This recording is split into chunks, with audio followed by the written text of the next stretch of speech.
ভারতের উত্তরপ্রদেশের বিশ্বখ্যাত ইসলামী বিদ্যাপীঠ দারুল উলুম দেওবন্দকে নিয়ে নতুন এক বিতর্কের ঝড় উঠেছে।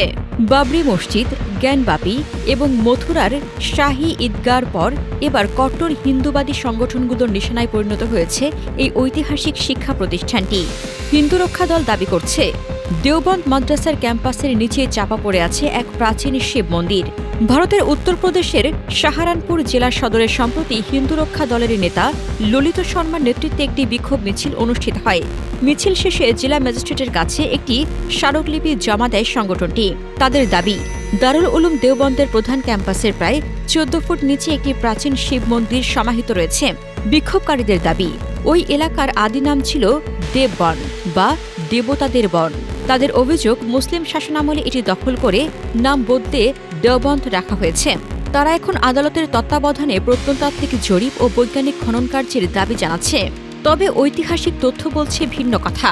১৯৬৭ সালে সিপাহী বিপ্লবের প্রেক্ষাপটে মোঘল পরবর্তী ভারতে ইসলামের শিক্ষার পুনর্জাগরণের লক্ষ্যে প্রতিষ্ঠিত হয় দারুল উলুম দেওবন্দ। এটি কেবল একটি মাদ্রাসা নয়, বরং পবিত্র মক্কার পর বিশ্বের দ্বিতীয় বৃহত্তম ইসলামী শিক্ষা কেন্দ্র হিসেবে স্বীকৃত। ১৫০ বছরেরও বেশি সময় ধরে এই প্রতিষ্ঠানটি উপমহাদেশ ছাড়িয়ে দক্ষিণ পূর্ব এশিয়া, আফ্রিকা ও মধ্যপ্রাচ্যের লক্ষ লক্ষ আলেম তৈরি করেছে। বাংলাদেশের কওমি মাদ্রাসা শিক্ষা দ্বারাও এই দেওবন্দি দর্শনের উপর ভিত্তি করে পরিচালিত। রাজনৈতিক বিশ্লেষকদের মতে এটি কোনো বিচ্ছিন্ন ঘটনা নয়। ১৯৯২ সালে বাবরি মসজিদ ধ্বংসের পর থেকে একের পর এক মুসলিম ধর্মীয় স্থাপনার বিরুদ্ধে এই ধরনের দাবি তোলা হচ্ছে। সম্প্রতি জ্ঞানবাপী, শামসি জামে মসজিদ এবং মাথুরার শাহী ঈদগাহ নিয়ে চলমান আইনি লড়াই এরই অংশ। বিশেষজ্ঞরা বলছেন, ২০২৫ সালে আফগানিস্তানের পররাষ্ট্রমন্ত্রী আমির খান মুত্তাকির দেওবন্দ সফর ভারতের কট্টরপন্থী মহলে নতুন করে অস্বস্তি তৈরি করেছে। ফলে দেওবন্দের মতো একটি স্পর্শকাতর প্রতিষ্ঠানকে ঘিরে এমন ভিত্তিহীন দাবি সাম্প্রদায়িক উত্তেজনা আরও বাড়িয়ে দিতে পারে বলে আশঙ্কা করা হচ্ছে।